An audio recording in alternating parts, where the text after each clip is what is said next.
Et bienvenue dans cette nouvelle vidéo. On va voir aujourd'hui comment on fait pour envoyer une affaire. Donc c'est très simple. Quand tu es sur ton dashboard pour envoyer une affaire, tu as déjà un gros bouton ici, c'est écrit envoyer une affaire. Maintenant, tu peux aussi te rendre directement dans la fiche d'un prestataire, comme on l'a vu précédemment. Tu peux cliquer sur cette fiche et cliquer sur lui envoyer une affaire directement. Okay, pour l'exercice, on va rester sur le bouton envoyer une affaire, puisque de toute façon, c'est le même parcours. Donc ici, on a déjà renseigné un prestataire, comme on l'a vu dans la précédente vidéo. Donc je peux directement sélectionner ce prestataire-là, ou alors choisir de l'envoyer à un nouveau prestataire. Auquel cas, il faudra refaire la procédure que je t'ai montré précédemment dans la vidéo. Ok. Maintenant, on va dire qu'on envoie directement à ce prestataire-là pour gagner du temps.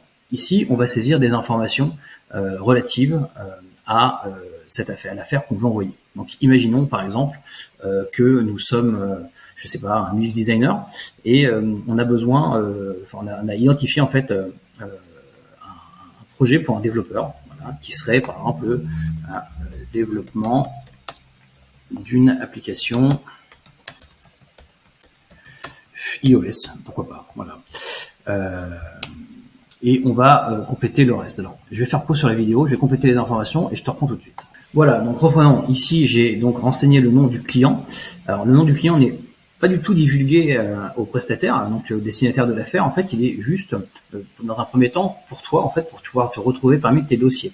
Le nom du client n'est divulgué qu'à partir du moment où le prestataire, celui à qui tu as envoyé le contrat d'apporteur d'affaires, aura signé son contrat d'apporteur d'affaires. Là, à partir de ce moment-là, il pourra savoir qui est client. Pour autant, il faudra que tu donnes quand même les coordonnées pour qu'il puisse faire son rendez-vous.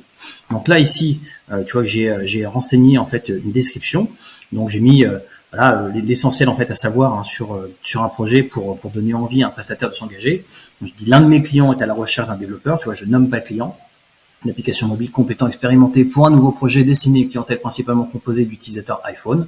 L'objectif de l'application, permettre aux utilisateurs de créer et gérer leur compte, accéder et utiliser les services proposés par notre client. L'application devra intégrer des fonctionnalités de gestion, etc., etc.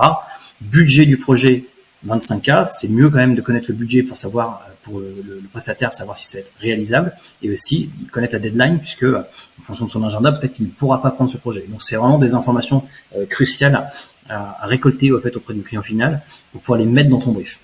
Une fois que tu as fait ça, tu vas pouvoir cliquer sur suivant ou tu peux aussi cliquer sur enregistrer comme brouillon si tu veux encore une fois y revenir plus tard.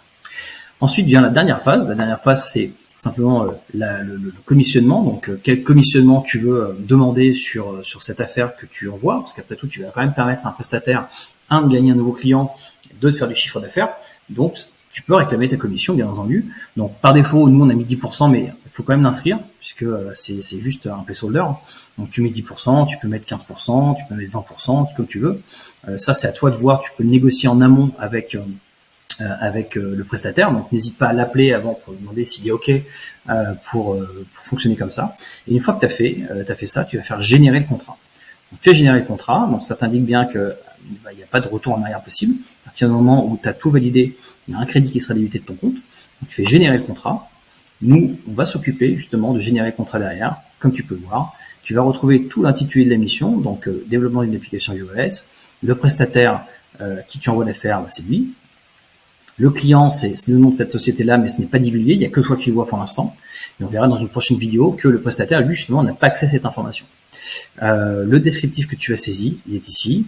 Tu vas pouvoir, du coup, faire défiler tout ceci. Et c'est le contrat d'apporteur d'affaires. Donc là, on est sur une version de démo. Donc c'est marqué Sandbox en gros, en rouge dessus. Mais toi, ça ne va pas être le cas quand tu vas l'utiliser, je te rassure. Et à partir de là, tu vas pouvoir cliquer sur signer. Donc tu vas recevoir, en fait, un code qui va être envoyé par email. J'ai complété le code et une fois que je l'ai complété, j'ai plus qu'à faire glisser pour signer mon document, tout simplement.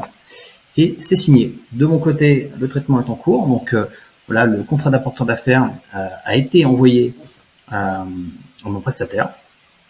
C'est signé de mon côté. On peut retourner au tableau de bord pour pouvoir continuer son activité. Voilà. Et dans la prochaine vidéo, on va regarder comment ça se passe du côté du prestataire.